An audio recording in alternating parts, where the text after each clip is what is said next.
Welcome to a very special episode, a minisode, if you will, of the Postal Peter podcast. Looking towards the future, as we do know that, as far as we're concerned, to our knowledge, Pope Francis is not immortal. That eventually there will be an interregnum period after his eventual passing, whereupon there will be a conclave to select his successor. So I'm here with a previous guest, a great guest, the best even, Benito Soprano. Welcome back to the TradTards Podcast. Thank you for coming back on, brother. Buonanotte. Wow, Pizza, pasta fagioli. he really is African. I mean Sicilian. So yeah, it's a very cold winter night here in Virginia. We have a lot of snow on the ground and it's just cold as balls. So it is going to be a mini-sode because we don't want to be out here too long. But we're looking at the College of Cardinals report, which is a great website. I suggest everyone take a look at. It has a really good brief write-up on all the Papabile Cardinals and also just the rest of the college that is voting upon the event of a next conclave. Now, granted, things could change between now and whenever Pope Francis does, unfortunately pass away. We do hope that he has. I think personally, it's good that he has good health. I don't think it would do traditionalists any favors if he were to suddenly leave this mortal coil. Dona eis requiem. Yeah, I mean, I don't know. Do you think? I mean, I kind of do believe that it's probably for the better that he stays around for a little while longer. Yeah, I'd agree. Yeah, I feel like there's potential worse candidates. So the best we can hope for is hopefully for him to change his mind on the traditional movement. Anyway, we're looking at the College of Cardinals report, so it goes pretty well through the current public candidates. So at the very least, we'll talk about them. So first up on the dock, is he the first one? Should we just go through the list first? First up is Cardinal Angelo Bagnasco. Yeah, you're the Italian here. He's from Genoa, Italy. You know, like that salami that you eat from Genoa? Yeah, that guy. So if he became Pope, well, let's click on him. We'll go one by one here. Cardinal Angelo Bagnasco, Genoa, Italy. Archbishop Emeritus of Genoa. I don't know if we should go through everything. So key data is He's 82. Wow, so he'd be an older candidate. Yeah. Man, 1943. Jeez, he was born in the midst of World War II. He was born under Mussolini. So okay, I guess we don't really we can dispense with his biographical information. So yeah. Voting status, non-voting. So he's non-voting, but he is papabile. Interestingly enough, so we can literally just go to his positions. Ordaining female deacons, he is against. You can actually click see evidence. So Cardinal Bagnasco upholds the church's teaching that only men can receive holy orders. Wow. If that were in question. Yeah, that's an incredibly super crazy trad position. There is no evidence as to if he likes gay people or not. Blessing same-sex couples. Yeah, I mean blessing them. So we cannot find any evidence. There's Interesting. Nothing for that. Priestly celibacy an option he is against, apparently. Firmly in favor of the discipline of priestly celibacy. That's good. Again, that's not like even crazy though. Like yeah. A lot of these issues that are coming up, like the Vatican-China secret accords, or restricting the Latin Mass more, or promoting synodal church, man, climate change, all this stuff, there's like nothing. Very little, yeah. Look, he's against communion for the divorced and remarried. So that, I guess that's I can't believe we're celebrating that. It's like, these are all the things he's against is like, yeah, I hope he is. Yeah. Like, it's like baseline stuff. But it seems like he's not really, I mean, he's a Archbishop Emeritus. I mean, does he hold a position in the Curia or anything? Or is there anything? He has a very long bio. Looks like he just has nothing really crazy to report, but he apparently is considered papabile, for those in the know. He has a background in metaphysics and contemporary atheism. Philosophically minded, interesting. Addressing sexual abuse, what does that say? He urged the church not to fall back on the tendency to dredge up excuses for the actions of certain clergy members, and that the church need not fear the truth even when it is painful, and should not hide or cover up abuse. It is appropriate, then, he says, that we all return to calling things by their names and at all times, identifying evil in all of its gravity and in the multiplicity of its manifestations. So, okay, I guess that would suggest that he's open for transparency there. I mean, it seems that I will say, sometimes though, when you have a papability candidate that doesn't seem to have a lot of hard line positions, he might be seen as a tiebreaker, right? That sometimes happens when there's multiple votes and they're not able to pass anything. So the fact that he doesn't actually have a lot of well-known positions might make him more electable in the event of a conclave. That's happened before in the past where there's what seems to be an obvious pick, but because the voting can be really restrictive and they can kind of get into gridlock, sometimes they have to go for a tiebreaker, someone that doesn't offend any of the major parties within the conclave, so to speak.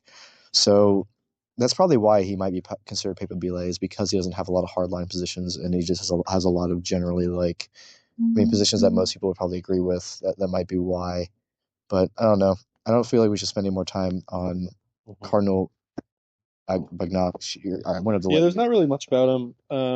I will say as far as evidence against homosexual marriage, I mean, the evidence that it points to is from 2007, that in Italy he led a campaign against the proposal to legally recognize homosexual civil unions. So, Wow, I mean, that was a while ago, but that's so based. Made me really were grasping for straws. I guess again in 2016, basically reiterated the same thing to the Italian Parliament. I don't know. There's really not. I mean, a lot of this other stuff's kind of just like. Well, it would be general another ethnic Italian if you were to be elected. in the long line of which. All right, next up, Cardinal Matteo Zuppi. Okay, I think he's a bad guy. From Bologna, Italy. So this is where you get Italy? your bologna from. So we have salami on the order and bologna. All right, here we go. Cardinal Matteo Zuppi. I think he's Italian. I'll go so far as to say. Where he stands. Oh, he's against ordaining female deacons. He is for blessing same-sex couples. I knew it. I've heard bad things about this guy. Oh, he also apparently wants to have his own Grindr account. Making priestly celibacy. Wait, let's see the evidence. What does it say? Does not exclude the possibility of making priest celibacy optional, saying it's a topic, quote, being discussed. Remember, everyone, for listening, it is a discipline of the Roman Rite, although it's been, even recent popes have said that it pretty much is something that is a huge part of the character of the Roman Rite that shouldn't be changed. Yeah. So it would be it's not outside the realm of possibility. A pope could overturn it, but it would be a huge change. And there's a lot of evidence. I mean, and the Orthodox are good evidence of this, that just allowing priestly celibacy doesn't actually fix vocations crises that you have. So that's not a good sign. All right. As far as blessing same-sex couples, he firmly defended Pope Francis's line on Fiducia Supplicans, saying the document shows, quote, the loving gaze of the Church for all of God's children without undermining the teachings of the magisterium.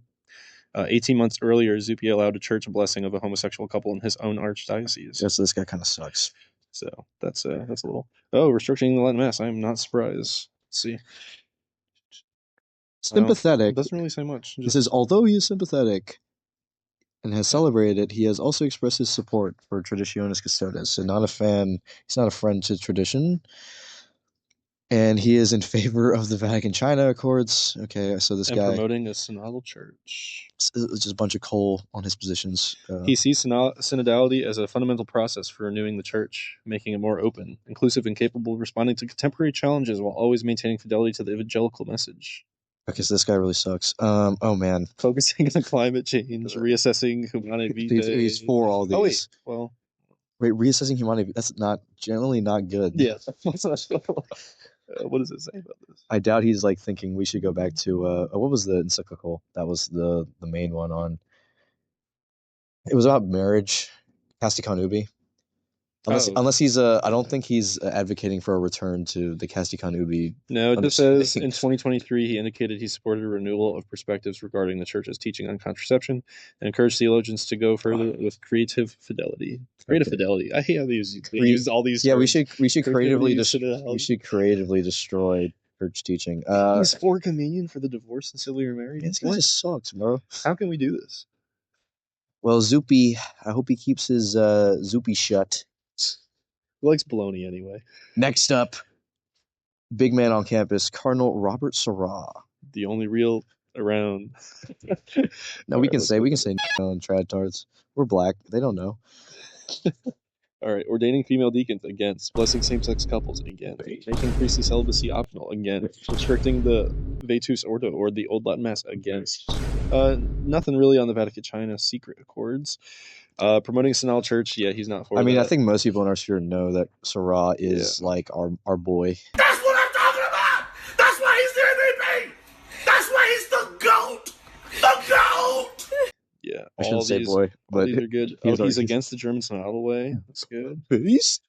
What does he say about communion for divorce until we remarry? He has all the right opinions. I like this guy.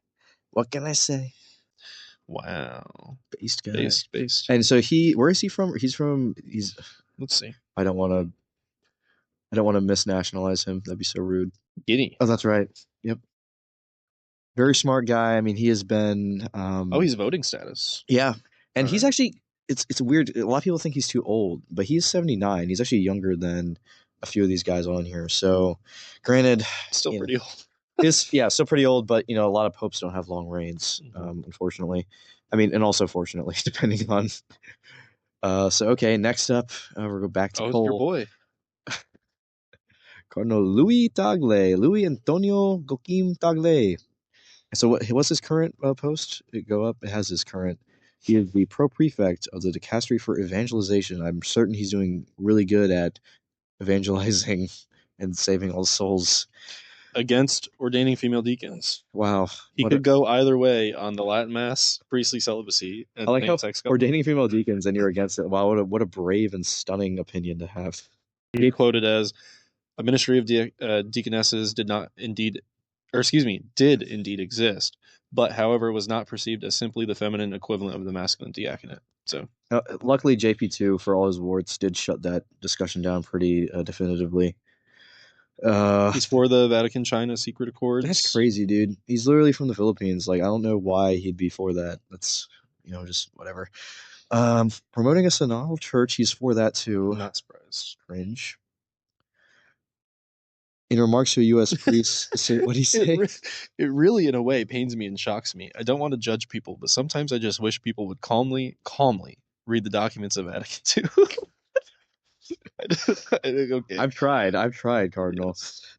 He's for climate change, reassessing Humanae Vitae. Wow, that's cringe. Can go either way in communion for divorce and civilly remarried. Let's see what it says about it. Ambiguous. That's what it means. So he hasn't made a very clear opinion one way or the other. He has said, a general rule, he added, quote, might be counterproductive in the end. My position at the moment is to ask, can we take every case seriously? And is there, in the tradition of the church, paths toward addressing each case individually? This is one issue that I hope people will appreciate. Is not easy to say no or to say yes to.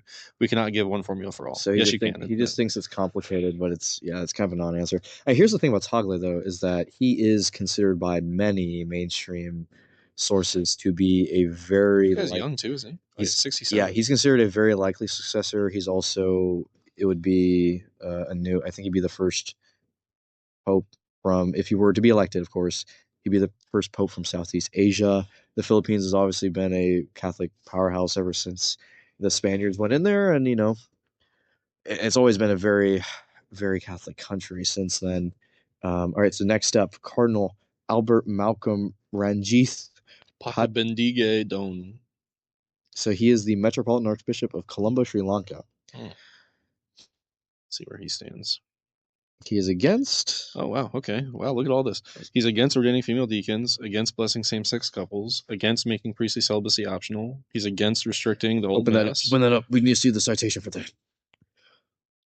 Is there a quote in here? Although Carnival... Well, so I don't even think...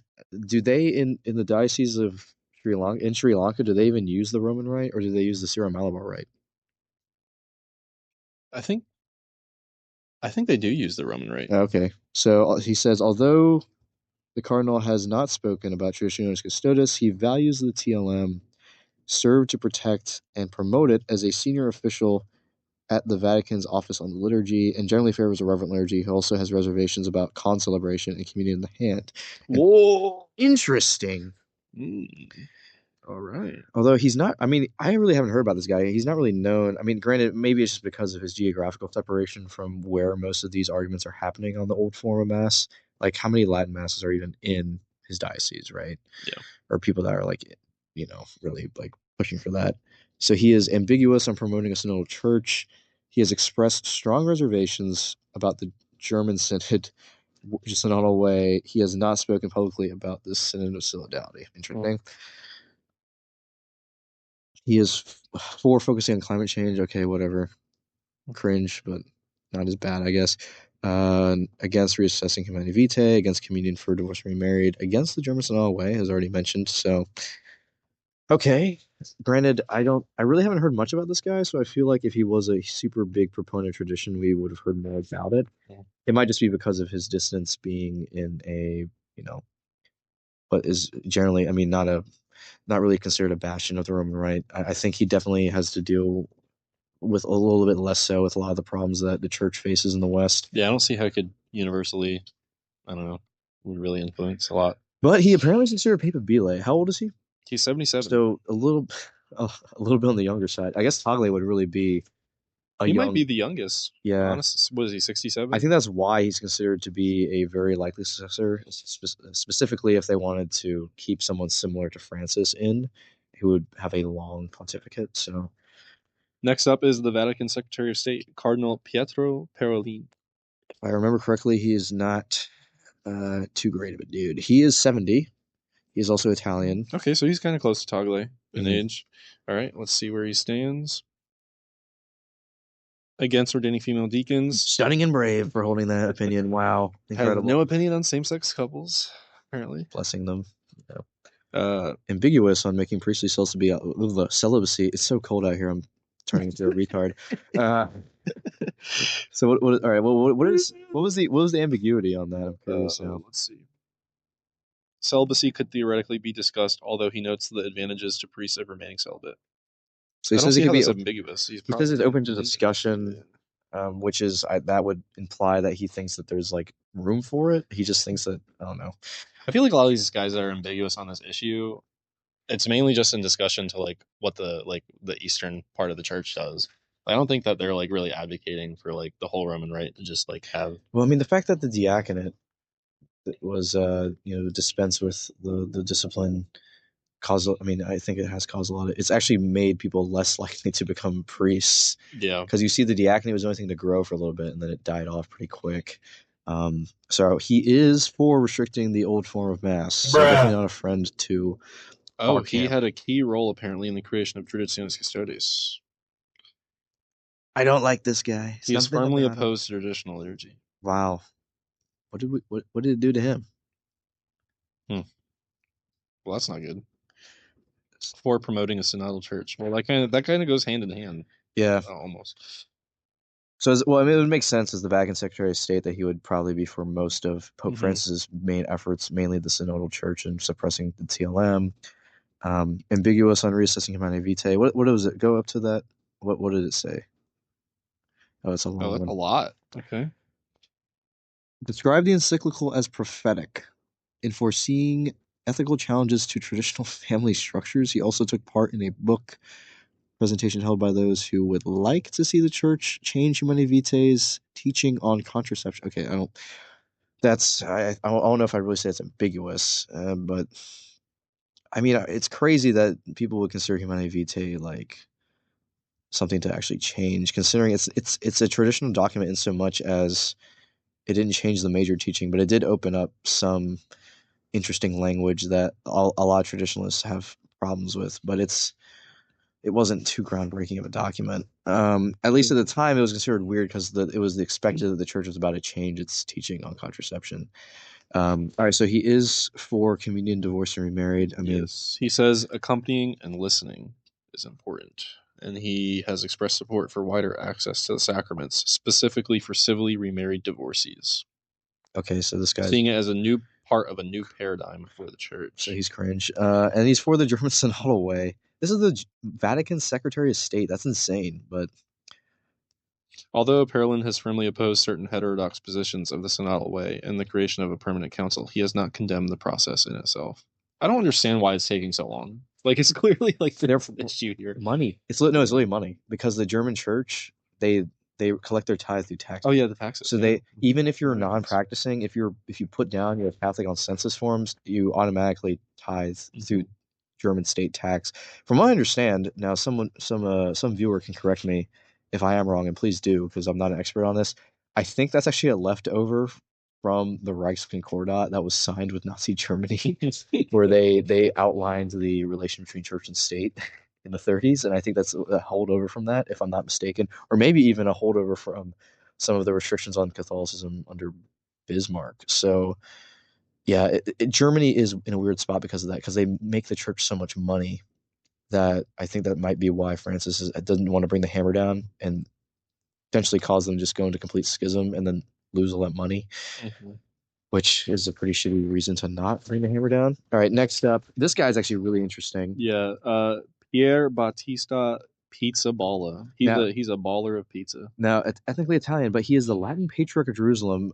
He has had very interesting relations with the country, the state, the modern state of Bageltown, as some call it, Israel, some would say, in the geographic area known as Palestine. So, now how old is he? He's 59. So he's the youngest so far. Yeah, he's pretty young. And he is very interesting. So let's go to the positions on him, because he's kind of a wild card candidate, if you ask me. Against ordaining female deacons, there's nothing on priestly celibacy or same-sex couples. He's against restricting the old Latin. But remember, he has a lot of liturgical diversity within. Yeah, that's the amazing thing. Diversity, equity, and inclusion. Yeah, he has a lot of liturgical diversity, and I mean, he oversees a very, very ancient part of the church. Yeah. Latin, Byzantine, Maronite, Syrian, and Armenian. Yeah, for him, it's not really a big deal. You can go to the Church of the Holy Sepulchre in Jerusalem and go to a Latin Mass, so that says a lot. So what is it he ambiguous on? Promoting a synodal church. Interesting.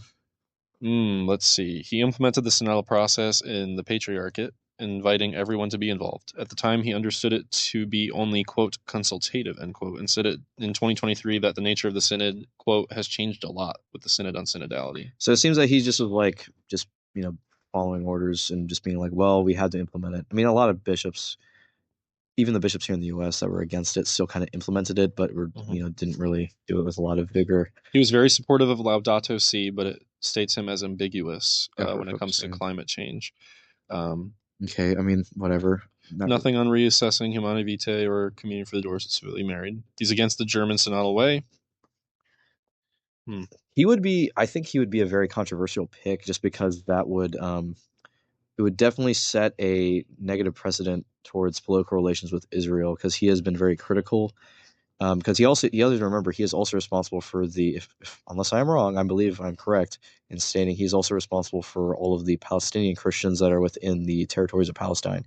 So he has been very critical of Israeli activities in the West Bank and in Gaza in regards to how they have been very non-discriminatory with their use of bombings that have literally blown up Christian churches in those areas.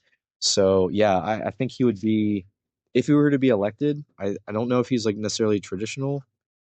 I don't think he's heterodox. He's better than some of the other options. And he was super young. 59? That would be a long pontificate. That's incredible. Maybe. All right. Yeah. Next, we have Cardinal Peter Erdo. He's the Metropolitan Archbishop of Esztergom, Budapest, in Hungary. All right, let's see how old he is first. He's 72. Okay, so I guess average. Part of the JP2 consistory. Let's see where he stands. No question on female deacons. He's against same-sex couples. This guy seems kind of vague too. There's really nothing on him. The only thing really is he's against reassessing Humanae Vitae, against communion for divorce and remarried. What about the old mess? Oh yeah, that's ambiguous. What is it? Responding to a fake report saying Cardinal Erdo was against Traditionis Custodes, his archdiocese said it was acting in accordance with the papal document. On the other hand, he has been willing to permit celebrations. So, I mean, that's what a lot of bishops have to do. He's probably just playing along. Yeah. Get along. I mean, look, at the end of the day, I think any good bishop probably doesn't want to shut down an active mass in their diocese. Yeah. So, okay. He's I wouldn't even say that's like against, but it just isn't like it doesn't say he's like pro for the TLM in a crazy way. So he's I mean, Hungary is generally considered a conservative country. Here it says he denies universalism, so that's good. How long has he been well, since JP2, right? Yeah. So how long has he been an active bishop? Let's mention that. And he is voting, and he's at Diocese. So he's a Diocese bishop right now. Yep. Yeah. Titular Church Saint Balbina. Not that really matters. It's interesting. So 72. He's kind of. So again, he might also be a non-controversial candidate potentially. Anything interesting in his bio? He just grew up under communism. Probably why JP2 liked him. Interesting. I don't know. Nothing really coming up that's striking. Gotcha. Yeah, he speaks a lot of languages: German, Italian, French, Spanish, English, and Hungarian. Sounds like he might. I mean, it's pretty good skills for a pope to have. So another potentially non-offensive candidate that might be considered a tiebreaker potentially. Cardinal Willem Agic from the Netherlands. Archbishop of Utrecht. Okay, he Netherlands is 71. So average. Mm-hmm. He's been consistory of Benedict the 16th. Okay. Voting. Let's see where he stands. Oh, wow. Okay. Against ordaining female deacons, against blessing of same-sex couples, against making priestly celibacy optional. He is for promoting a synodal church. Let's see what this says. He sees synodality as, quote, thinking about possibilities to create a church in which every member of the community participates in the mission of the church, end quote. But he recognizes that some participating in the process don't understand synodality, seeing it as an opportunity to change doctrine. This he puts down to the consequence of secularization and individualism. Interesting. I think it's reversed. I mean, it seems like, he sounds like he's like, okay, like we have to do this, but people are taking it too far, which I know a lot of bishops that are maybe don't want to be seen as like rocking the boat kind of take that position, right? Because I mean, like they probably just want to like, be considered, loyal and follow what's being passed down to them. So he's against reassessing Humanae Vitae, against communion for divorced and remarried. That's always good. And against the German synodal way. Yeah. So I'm trying to see if there's any like quotations from him on any of these. Some of these evidences are kind of vague. He seems generally conservative, which is odd. Netherlands isn't really considered a very conservative these days. There's not many practicing Catholics compared to a lot of the rest of Europe, so that might be why. He said on ordaining female deacons, he said in an ordination homily in November 2024, he said that, quote, young people do not come to church to discuss the ordination of women because that is a topic from the 1960s that no longer interests them at all. They come to pray. Yeah, okay. I'll give him a point for that. It's a pretty hard quote. That's kind of cool. All right. Well, interesting guy. I don't know. He seems a little more actually traditional, but he didn't mention anything about restricting the Latin Mass. Yeah, nothing on that. Mm-hmm. Yeah. No evidence. All right. Well, moving on. How many do we have left? We have 3 people left. Okay. So right. Cardinal Anders Borelius in Sweden, Bishop of Stockholm. I have a bad feeling. Something tells me. 75. Okay, so a little slightly older than average. Part of the Francis consistory. Uh-oh. Wow. I didn't know that. You're telling me now for the first time. Against ordaining female deacons, nothing on blessing same-sex couples, against making priestly celibacy optional. Ambiguous on restricting the old mass. He tried to obediently follow TC, yet quickly organized multiple priests to celebrate the TLM in several places, including the cathedral. How is that ambiguous? I would say that does seem leaning in the... And nothing on Vatican China. He is for promoting synodal church. Cardinal Borelius sees it as an opportunity for spiritual renewal, deeper unity among Catholics, blah, blah, blah. Okay, whatever. He doesn't say anything negative towards it. Climate change, divorce. Let's see what it says about communion for divorce. Generally in favor, seeing it as an issue for the entire church to deepen. He wants to deepen the issue. That's that might be a mistranslation or something. I'll give Cardinal Charles Bo, Archbishop of Yangon, Myanmar. All right, so he's next. Got a lot of people outside Europe, and that's pretty interesting. 76. So a little older. Part of the... I knew that. Yeah, consistory of Francis. Consistory. Yep. This guy. 2015. Wow. All right, where he stands. Man, a lot there's of like nothing. on So the he is guy. against the Vatican-China Accords. That's the only thing they have that they know. So I'm curious though, because what does he say? What does it say about that? Cardinal Beau has been very outspoken on China generally, but loyalty to Francis has meant his public criticism of the Accords has been circumspect. Interesting. But there's not a lot known about him. Yeah, I don't know. He's apparently considered papabile, probably just because of the fact he might be considered as a progressive choice because he's outside of, he'd be another Asian pick, which would be, a big deal. Yeah, nothing really much. South Asian, right? Myanmar, yeah. Yeah, What is SD? What is SDB? So what? I don't know. Let me look at that really quick. SDB. Salians of Don Bosco. Oh, okay. Okay. All right. Well, I don't think there's anything. It sounds like it's really small. We haven't heard of it. Okay, so not a lot known about that guy, but he's considered papabile. He would be an interesting pick because he's not European. Moving on, Cardinal John. So our last papabile. Cardinal Jean-Marc Aveline from France. He's the Metropolitan Archbishop of Marseille. Marseille. It's Marseille. Whatever. He's 66. He looked a lot older than some of these guys. He's been drinking a lot of wine. Also from the Consistory of Francis. Oh, he's really recent. 2022. Yeah. Ugh. I got a bad feeling. All right, let's see. This is the first. He's ambiguous on ordaining female deacons. Has at times given the floor to women in liturgies, but without pronouncing himself in favor of again. Okay, this guy sucks already.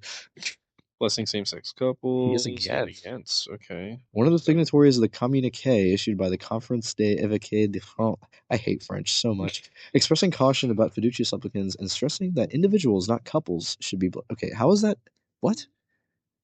Okay. Well, individuals, not couples. I get it. All right. Whatever. He is ambiguous on making priestly cells to be optional? In 2023, asked about priests being allowed to marry, he replied, "Oh, I don't know about that. These are questions that don't depend on opinions, but on the needs of the people of God. It's a real question. You can't decide just because you've met, but it requires weighing up the pros and cons, analyzing the criteria carefully, and meditating."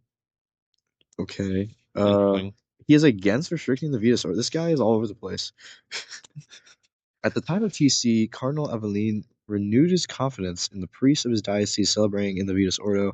He has occasionally celebrated Mass in the Vitus Ordo, including since the publication of TC. Now, this guy's got daddy issues. Here's a guy that might actually be considered a actual. I know I've said it earlier, just about some of the ambiguous guys. He might actually be seen as a middle ground pick. Yeah. So I feel like, and he is a Francis pick too, which is very odd. Not a lot on anything else, but he is for promoting a synodal church. And he had a key role in 2021 to 2024 in the Synod of Synodality, serving as a member of the commission that oversaw, amended, and approved the draft of the Synod's synthesis report during the 2023 Assembly. He was also elected to represent Europeans on a committee overseeing the writing of the final document in October 2024. For focusing on climate change or whatever. That doesn't mean much. Yeah. Focusing on climate change in favor. In 2021, he signed with Cardinal Peter Turkson a global petition titled Health of the Earth, Health of Humanity, linking biodiversity and climate in the run-up to COP26 climate and Glasgow. Golly, so cold I can't even think straight. And COP15 biodiversity and climate. The petition was devised by 300 Catholic associations to call for a link between climate and biodiversity. However, this concern for the climate remains discreet. Okay, whatever. I think that's kind of a non-issue if you ask me, but really not much else on him. Very, very odd guy. He might actually be the actual weird middle ground dude that they might try to push if there's gridlock. So that's all 12. I mean, I guess we can talk about I don't know. What do you think? I mean, do you think Francis is going to survive this year? And I mean, he's like, I'd say overall his pontificate has been disastrous, but I don't know how much of that is just him like leading a church that really is like so screwed up to begin with that even with him just being like kind of generically like liberal, he's made it worse. Because like I don't know, like here's the main reason why I am a little concerned about Francis' successor. Imagine if there was like a competent liberal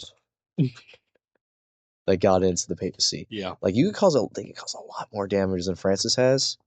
So I am, as much as I will not sing his praises on everything, I will say like we could actually have it worse.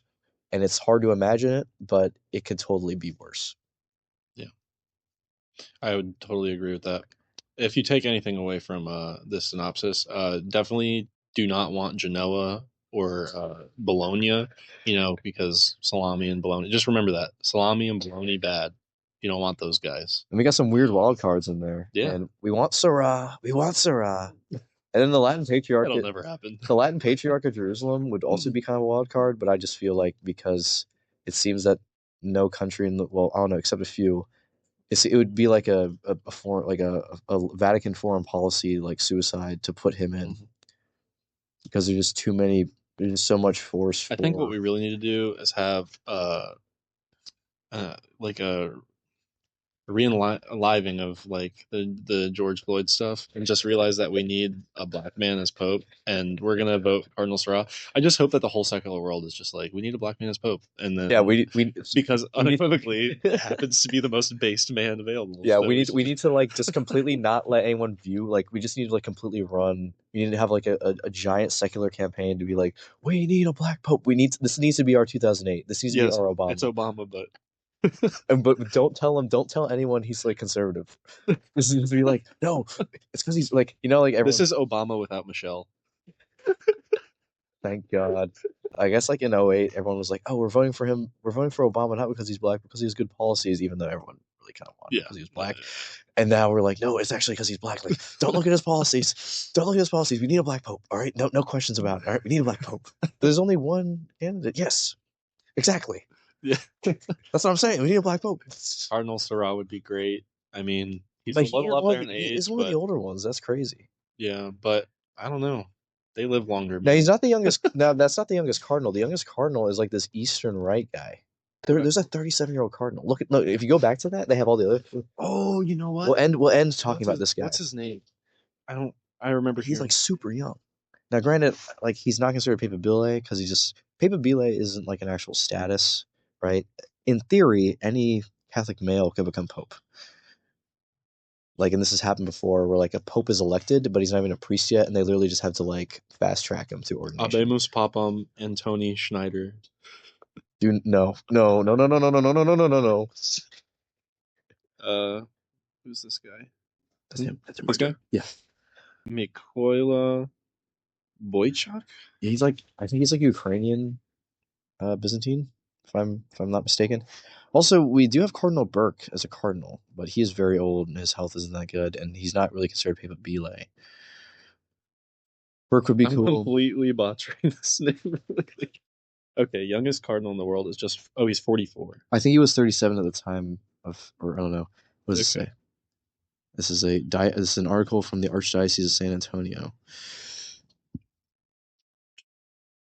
Mykola Boychuk, CSSR, stands out. He is the Bishop of the Eparchy of Saints Peter and Paul in Melbourne for Ukrainian Catholics in Australia.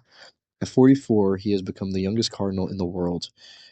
So yeah, Ukrainian Catholic. I don't really know if he's like traditional. Obviously, he's like in a different rite, but it's interesting. He'll have voting power, right? So yeah, it is interesting. But obviously, he's just not considered papabile. Although that'd be crazy.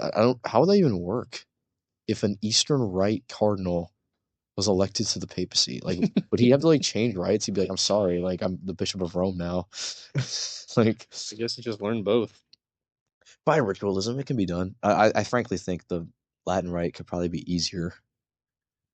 Yeah. But that's pretty crazy. I mean, it says December 7th of last year. Yeah. Oh no. So one of our viewers do a deep dive on this guy. Is he base? Is he cringe? We don't know. But anyway, I think that's a good time to wrap up. We recorded a lot longer than I thought we would, and it's freaking cold out here. It is insanely freezing. So check in next time. Thank you for tuning into this little mini-sode. I'm going to probably have to try to edit this down as best we can.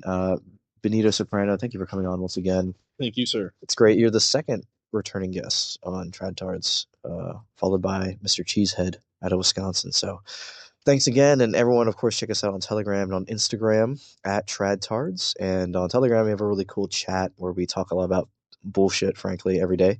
But you can interact with me and call me retarded, and I'll probably ban you, but, it'll be Stay funny. pumping with Peter. Yeah. Thank you for listening to the Pups with Peter podcast, the only infallible source for the laity.